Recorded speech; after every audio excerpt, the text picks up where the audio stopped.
ಕ್ಷಣದ ಅಪ್ಡೇಟ್ ಕೊಡ್ತಾ ಹೋಗ್ತಾ ಇದ್ದೀವಿ. ಗಡಿಯ 3 ಕಡೆ ಪಾಕಿಸ್ತಾನದಿಂದ ಡ್ರೋನ್ ಅಟ್ಯಾಕ್ ಆಗಿದೆ. ಸಾಂಬಾದ ರಾಮ್ಘರ್, RS-ಪುರ, ಪ್ರಜ್ವಾನ್ ಬಳಿ ದಾಳಿಯಾಗಿದೆ. ಉಧಂಪುರದ ಮೇಲೂ ಕೂಡ ಡ್ರೋನ್ ದಾಳಿ ನಡೆಸಿದೆ ಪಾಪಿ ಪಾಕಿಸ್ತಾನ. ಪಾಕಿಸ್ತಾನದಿಂದ ಡ್ರೋನ್ ಅಟ್ಯಾಕ್ ಹಿನ್ನೆಲೆ ಈಗ ಇಲ್ಲೆಲ್ಲ ಬ್ಲಾಕ್ಔಟ್ ಕೂಡ ಮಾಡಲಾಗಿದೆ. ಗಡಿಯ 3 ಕಡೆ ಪಾಕಿಸ್ತಾನದಿಂದ ಡ್ರೋನ್ ದಾಳಿಯಾಗಿದೆ ಅಂತ ಗೊತ್ತಾಗ್ತಾ ಇದೆ. ಸಾಂಬಾದ ರಾಮ್ಘರ್, RS-ಪುರ, ಪ್ರಜ್ವಾನ್ ಬಳಿ ದಾಳಿಯಾಗಿದೆ. ಉಧಂಪುರದ ಮೇಲೂ ಕೂಡ ಡ್ರೋನ್ ಅಟ್ಯಾಕ್ ನಡೆಸಿದೆ ಪಾಪಿ ಪಾಕಿಸ್ತಾನ. ಪಾಕಿಸ್ತಾನದಿಂದ ಎಲ್ಲೆಲ್ಲಿ ಈಗಾಗಲೇ ದಾಳಿಯಾಗಿದೆ ಅವೆಲ್ಲ ಪ್ರದೇಶದಲ್ಲೂ ಕೂಡ ಈಗಾಗಲೇ ಬ್ಲಾಕ್ಔಟ್ ಕೂಡ ಮಾಡಲಾಗಿದೆ. ಗಡಿಯ 3 ಕಡೆ ಪಾಪಿ ಪಾಕಿಸ್ತಾನ ಈಗಾಗಲೇ ಡ್ರೋನ್ ಅಟ್ಯಾಕ್ ಮಾಡಿದೆ. ಅಂತ ಡ್ರೋನ್ಗಳನ್ನೆಲ್ಲವನ್ನು ಕೂಡ ಈಗ ಭಾರತೀಯ ಸೇನೆ ಹೊಡೆದಾಕಿದೆ. ಬಗ್ಗೆ ಮಾಹಿತಿಯನ್ನು ಕೊಡ್ತಾ ಇದ್ರು ರಂಜಿತ್, ಪ್ಲೀಸ್ ಕಂಟಿನ್ಯೂ.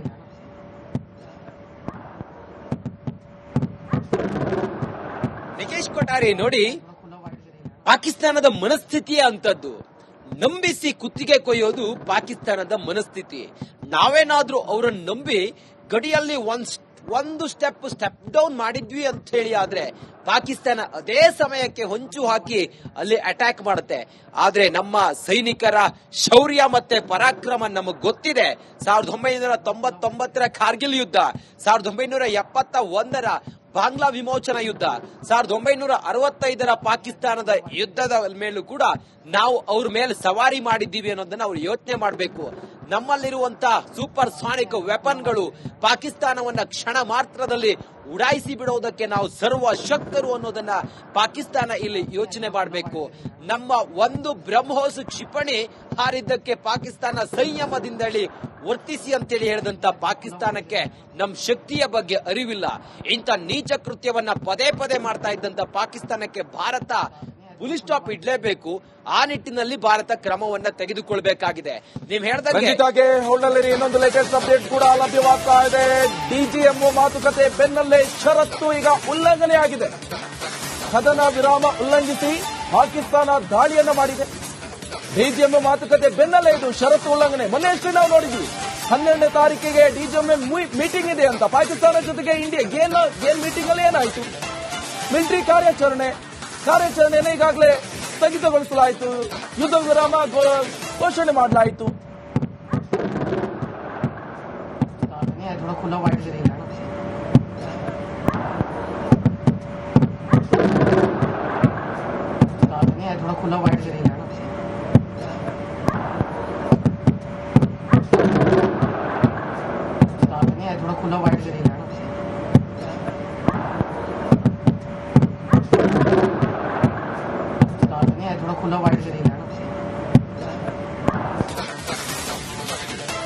ಅಪ್ಡೇಟ್ ಲಭ್ಯವಾಗ್ತಾ ಇದೆ. ಗಡಿಗೆ ಸಂಚರಿಸುವಂತ ಏರ್ ಇಂಡಿಯಾ ಸಂಚಾರ ಈಗ ಬಂದ್ ಆಗಿದೆ. ನಾಳೆ ಜಮ್ಮು, ಶ್ರೀನಗರ, ಚಂಡೀಗಢ, ಡೆಹ್ರಾಡೂನ್ ಎಲ್ಲೆಲ್ಲವೂ ಕೂಡ ಈಗಾಗಲೇ ಬಂದ್ ಮಾಡಲಾಯಿತು. ವಿಮಾನ ಸಂಚಾರ ಈಗ ಮಾಡಲಾಗುವುದಿಲ್ಲ. ಕಾರಣ ಎಷ್ಟೇ, ಪಾಕಿಸ್ತಾನ ಮತ್ತೆ ಈಗ ಬಾಲ ಬಿಚ್ಚಿದೆ. ಕಂಪ್ಲೀಟ್ ಆಗಿ ಬಾಲ ಕಟ್ ಮಾಡುವಂತ ವ್ಯವಸ್ಥೆ ಭಾರತ ಮಾಡಬೇಕಾಗತ್ತೆ. ಖಡಕ್ ಸಂದೇಶ ರವಾನೆ ಮಾಡಿದ್ರೆ ಎಷ್ಟು ಮಟ್ಟಿಗೆ ಸಫಲ ಆಗುತ್ತೆ, ಪ್ರತ್ಯುತ್ತರವನ್ನು ಕೊಡಬೇಕಾಗತ್ತೆ. ಕಂಪ್ಲೀಟ್ ಈಗ ಪಾಕಿಸ್ತಾನವನ್ನೇ ಉಡೀಸ್ ಮಾಡಬೇಕಾಗತ್ತೆ. ಕಾರಣ ಇಷ್ಟೇ, ಅಂತ ಖಡಕ್ ಸಂದೇಶವನ್ನ ಈಗಾಗಲೇ ಭಾರತದ ಪ್ರಧಾನಿ ರವಾನೆ ಮಾಡಾಯಿತು. ನಮ್ಮ ಮೇಲೆ ಭಯೋತ್ಪಾದನೆ ಚಟುವಟಿಕೆ ನಡೆಸಿದ್ರು ಕೂಡ ಅದು ಯುದ್ಧಕ್ಕೆ ಆಹ್ವಾನ ಅಂತ ಈಗಾಗಲೇ ಹೇಳಾಯ್ತು. ಇನ್ನೇನ್ ಬ್ಯಾಲೆನ್ಸ್ ಇದೆ? ಪಾಕಿಸ್ತಾನದಿಂದ ಮತ್ತೆ ವಿಶ್ವಾಸ ದ್ರೋಹ ಇದು. ಅಲ್ಲಿ IMF ನಿಂದ ಸಾಲವನ್ನ ತೆಗೆದುಕೊಂಡಿದೆ ಪಾಪಿ ಪಾಕಿಸ್ತಾನ. ಅದರಿಂದ ಮೋಸ್ಟ್ಲಿ ಹೋಲ್ಸೇಲ್ ರೇಟ್ ಅಲ್ಲಿ ಡ್ರೋನ್ ಅನ್ನು ಖರೀದಿ ಮಾಡಿರಬೇಕು. ಈ ರೀತಿ ಬಿಡ್ತಾ ಇದ್ದಾರೆ, ಕದನ ವಿರಾಮವನ್ನ ಉಲ್ಲಂಘನೆ ಮಾಡ್ತಾ ಇದ್ದಾರೆ. ಗಡಿ ಪ್ರದೇಶದಲ್ಲಿ ಡ್ರೋನ್ ದಾಳಿ ಆಗ್ತಾ ಇದೆ. ಇನ್ನೊಂದು ಅಪ್ಡೇಟ್ ಕೂಡ ಲಭ್ಯವಾಗ್ತಾ ಇದೆ. ಕ್ಷಣದ ಅಪ್ಡೇಟ್ಸ್ ಅನ್ನ ಕೊಡ್ತಾ ಇದ್ವಿ. ಪಂಜಾಬ್ನ ದಸುಯಾ ಹಾಗೆ ಮುಖೇರಿಯಾನ್ನಲ್ಲೂ ಕೂಡ ಬ್ಲಾಕ್ಔಟ್. ಹೋಶಿಯಾರ್ಪುರ ಡಿಸಿಯಿಂದ ಬ್ಲಾಕ್ಔಟ್ ಈಗ ಘೋಷಣೆ ಆಗಿದೆ. ಹೋಶಿಯಾರ್ಪುರ ಡಿಸಿ ಅಶೋಕ ಜೈನ್ರಿಂದ ಬ್ಲಾಕ್ಔಟ್ ಘೋಷಣೆ ಆಗಿದೆ. ಪಂಜಾಬ್ನ ದಸಿಯಾ ಹಾಗೆ ಮುಖೇರಿಯಾನ್ನಲ್ಲಿ ಬ್ಲಾಕ್ಔಟ್. ಹೋಶಿಯಾರ್ಪುರ ಡಿಸಿಯಿಂದ ಈ ಬ್ಲಾಕ್ಔಟ್ ಘೋಷಣೆ ಆಗಿರುವಂತದ್ದು ಈಗಾಗಲೇ ನಾವು ಗಮನಿಸ್ತಾ ಇದ್ವಿ. ಒಂದ್ ಕಡೆ ಬೆಂಗಳೂರು ಇರಬಹುದು, ಬೇರೆ ಜಿಲ್ಲೆಗಳಲ್ಲಿ ಮಾರ್ಕೌಟ್ ಅಂತ ಮಾಡಿದ್ರಲ್ಲ, ಅದಕ್ಕೆ ಲೈಟ್ ಅನ್ನ ಕಂಪ್ಲೀಟ್ ಆಗಿ ಆಫ್ ಮಾಡಬೇಕು. होशियारपुर आज 12 मई 2025 शाम 9:30 बजे ये स्नेहा दे रही हैं ਕਿ ਇੰਡੀਅਨ ਆਰਮੀ ਵੱਲੋਂ ਸੰਕੇਤਾਂ ਅਨੁਸਾਰ ਅਸੀਂ ਪਾਰਸ਼ੀਅਲ ਬਲੈਕਆਊਟ ਘੋਸ਼ਿਤ ਕਰ ਰਹੇ ਹਾਂ। ਦਸੂਹਾ ਤੇ ਮੁਕੇਰੀਆਂ ਵਾਲੇ ਇਲਾਕੇ ਦੇ ਵਿੱਚ ਅਸੀਂ ਕੁਝ ਦੇਰ ਲਈ ਬਲੈਕਆਊਟ ਪੂਰੀ ਤਰ੍ਹਾਂ ਪਿੱਛੇ ਤੋਂ ਸਪਲਾਈ ਬੰਦ ਕਰਕੇ ਕਰ ਰਹੇ ਹਾਂ। ਬਾਕੀ ਸਾਰੇ ਹੁਸ਼ਿਆਰਪੁਰ ਨਿਵਾਸੀਆਂ ਨੂੰ ਮੇਰੀ ਪੁਰਜ਼ੋਰ ਬੇਨਤੀ ਹੈ ਕਿ ਆਪਣੇ ਵੱਲੋਂ ਵੋਲੰਟਰੀ ਬਲੈਕਆਊਟ ਕੀਤਾ ਜਾਵੇ। ਜਿੱਥੇ ਤੱਕ ਹੋ ਸਕੇ ਲਾਈਟਾਂ ਬੰਦ ਰੱਖ ਕੇ ਘਰਾਂ ਦੇ ਅੰਦਰ ਰਿਹਾ ਜਾਵੇ, ਸੇਫ ਰਿਹਾ ਜਾਵੇ।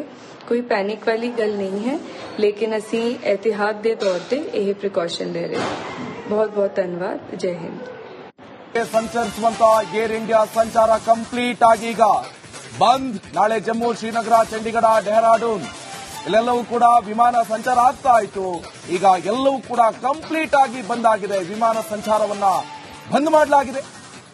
ಗಡಿ ಪ್ರದೇಶದಲ್ಲಿ ಸಂಚಾರ ಮಾಡುವಂತಹ ವಿಮಾನ ಸಂಚಾರ ಕಂಪ್ಲೀಟ್ ಬಂದ್. ನಾಳೆ ಜಮ್ಮು, ಶ್ರೀನಗರ, ಚಂಡೀಗಢ, ಡೆಹ್ರಾಡೂನ್, ಅಮೃತಸರ ಇಲ್ಲೆಲ್ಲವೂ ಕೂಡ. ಮಾಹಿತಿ ಕೊಡ್ತಾರೆ ನನ್ನ ಕಲೀಗ್ ಜಮ್ಮು ಕಾಶ್ಮೀರದಿಂದ ರಂಜಿತ್ ಶ್ರೀಯಾರ್ ಜಾಯ್ನ್ ಆಗಿದ್ದಾರೆ. ರಂಜಿತ್, ಸದ್ಯ ಪಾಕಿಸ್ತಾನಕ್ಕೆ ಬುದ್ಧಿ ಕಲಿಯುವಂತ ಲಕ್ಷಣ ಕಾಣಿಸ್ತಾ ಇಲ್ಲ. ಇಡೀ ಪಾಕಿಸ್ತಾನವನ್ನೇ ಧ್ವಂಸ ಮಾಡಿಬಿಟ್ರೆ ಬೆಸ್ಟ್ ಅಂತ ಇಡೀ ದೇಶವೇ ಹೇಳ್ತಾ ಇದೆ.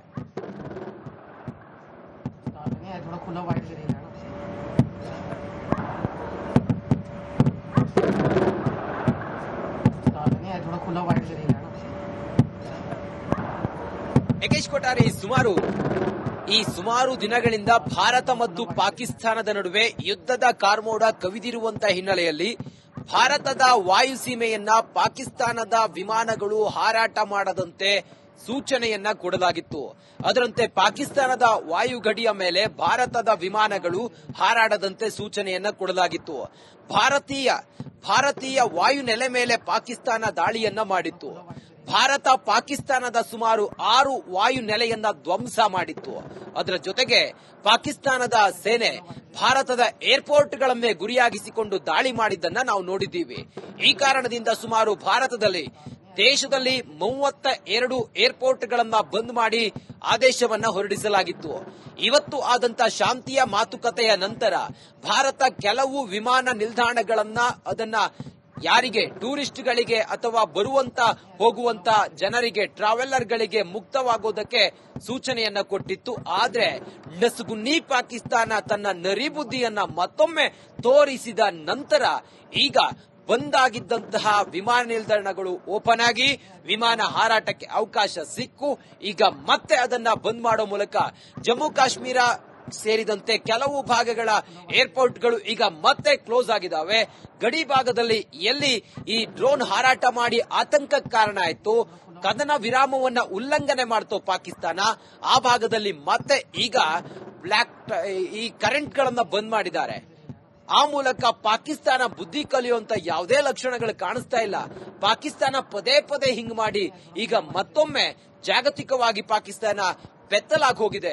ಇವತ್ತು DNGO ಮೀಟಿಂಗ್ ಆಯ್ತಲ್ಲ, ಆ ಮೀಟಿಂಗ್ ನಲ್ಲಿ ಬಹಳ ಸ್ಪಷ್ಟವಾಗಿ ಭಾರತ ಸಾಕ್ಷಿ ಸಮೇತವಾಗಿ ಪಾಕಿಸ್ತಾನದ ಸೇನಾಧಿಕಾರಿಗೆ ಹೇಳಿತ್ತು, ಸೇನಾ ಮುಖ್ಯಸ್ಥರಿಗೆ ಹೇಳಿತ್ತು, ನೋಡಿ ನೀವು ಪದೇ ಪದೇ ಹಿಂಗ್ ಮಾಡ್ತಾ ಇದ್ದೀರಿ ಅನ್ನೋದನ್ನ ಹೇಳಿ, ನೋಡಿ ಯಾವ ಸಮಯದಲ್ಲಿ ಏನ್ ಮಾಡಿದ್ದೀರಿ ಅನ್ನೋದ್ರ ಬಗ್ಗೆ ಎಲ್ಲ ಎವಿಡೆನ್ಸ್ ಕೊಟ್ಟು ಕೂಡ ಹೇಳಿ. ಆಗಿಯೂ ಭಾರತದ ಜೊತೆಗೆ ಶಾಂತಿ ಅಂತ ಹೇಳ್ಕೊಂಡು ಪಾಕಿಸ್ತಾನ ಈಗ ಮಾಡ್ತಾ ಇರುವಂತ ಗನಂದಾರಿ ಕೆಲಸಕ್ಕೆ ಭಾರತ ಸುಮ್ಮನೆ ಇರಬಾರ್ದು.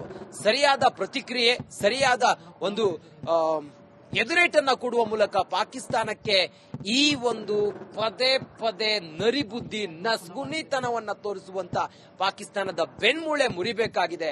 ಇಡೀ ದೇಶ ಇವತ್ತು ಅದನ್ನೇ ಕೇಳ್ತಾ ಇದೆ. 144 ಕೋಟಿ ಜನರಿಗೆ ಪಾಕಿಸ್ತಾನದ ಮೇಲೆ ನಂಬಿಕೆ ಇಲ್ಲ. ನೀವು ಕೂಡ ಅದನ್ನ ನಂಬಬೇಡಿ. ಮತ್ತೆ ಹಿಂಗೆ ಮಾಡುತ್ತೆ. ಈ ಹಿಂದೆ ಕೂಡ ಹಂಗೆ ಮಾಡಿದೆ, ಮೊನ್ನೆ ಕೂಡ ಹಂಗೆ ಮಾಡಿದೆ, ಇವತ್ತು ಕೂಡ ಪಾಕಿಸ್ತಾನ ಅದೇ ತನ್ನ ಬುದ್ಧಿಯನ್ನ ತೋರಿಸಿದೆ. ರಂಜಿತ್, ಮತ್ತೆ ನಿಮ್ಮನ್ನ ಸಂಪರ್ಕ ಮಾಡ್ತೀನಿ.